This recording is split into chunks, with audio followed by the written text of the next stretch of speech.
NATO membership for Ukraine was discussed at the Vilnius meeting. In a dense forest in central Ukraine, Ukrainian artillery units appear on the front line.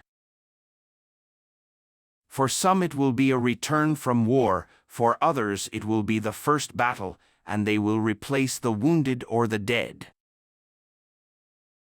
They fired at open targets with their AK-47 rifles, carefully returning the bullets. It's not just training camps that are short of supplies. Yes, we have enough wars to be won. Unfortunately, we don't have enough weapons at the moment, he said. Their leader, Roman, said, the most important thing is to have enough ammo. He explained that they had to save money in front of him. It's not a secret. The enemy uses at least 5 times as much ammo as we use every day. Allied equipment is important for Ukraine in this war for the Romanian army and others. The NATO meeting in Vilnius is an important opportunity to see what they need to do to fight. New conference. The discussion is mostly weapons, US decision. Filter some of the previously used rockets from existing inventory as a temporary measure until the new artillery supply is ready. Weapons and ammunition are related to the type of commitments the country will make when it joins the coalition. Ukraine has been guarding NATO's gates for years. He wanted more than a good voice and the feeling of being left in the waiting room forever. At the heart of NATO is Article 5, which states that an attack on one state is considered an attack on all states. The principle of mutual defense may provide protection for Ukraine, but almost everyone agrees that it is difficult to control when the country is already at war. What is NATO? What is Russia's new plan? Ukraine's invitation to join NATO is too long for us, said Oleg Nikolenko, spokesman for the Ukrainian foreign minister. An invitation to join NATO does not imply existing NATO membership.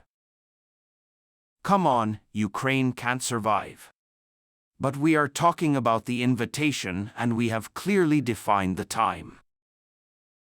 Ukraine and Georgia say that membership is possible in the future, but there is currently no clear path and possibility for membership.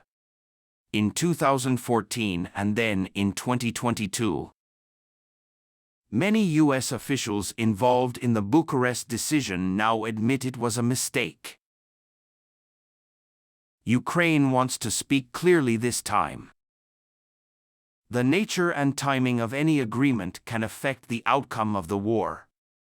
For example, some analysts believe that awarding membership only after the war might encourage Russia to reduce the conflict in order to delay membership. But now NATO members do not dare to give much to Ukraine. They fear that this could bring NATO closer to war with Russia.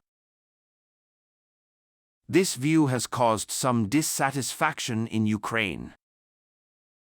Ukrainian Prime Minister's office spokesman Mikhail Podolyak told me during a visit to his busy office, let's be honest, NATO has long worried about whether Russia will let them do anything. The office is in the center of the capital.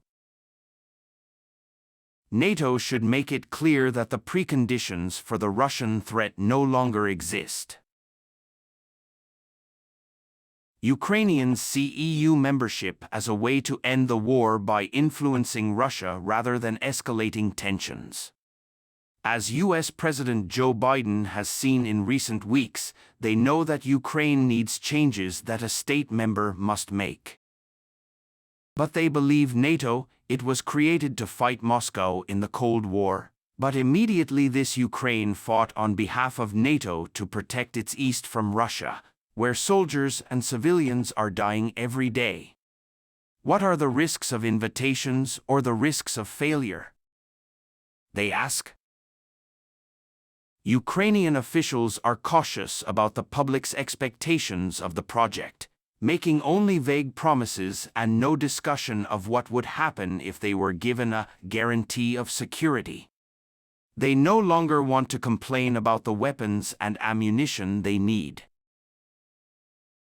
Personally, however, officials are worried that in the long run, the lack of attention to the West and Ukraine will be used by Moscow to spread the story of Ukraine's dissatisfaction with itself and Western skepticism in its own country.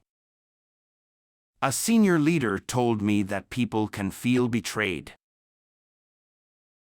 Without full membership, there is a fear that as the war continues, the West may grow tired of providing Ukraine with the weapons and ammunition it needs. This is what Vladimir Putin and Russia rely on. So are they worried about the situation in Kyiv? I have a rhetorical question: what does it mean to be fed up with supporting Ukraine? Mikhailo Podolyak, advisor to the president, said when I asked this question. Freedom does not know how to protect itself. Any dictatorship that will fight must win.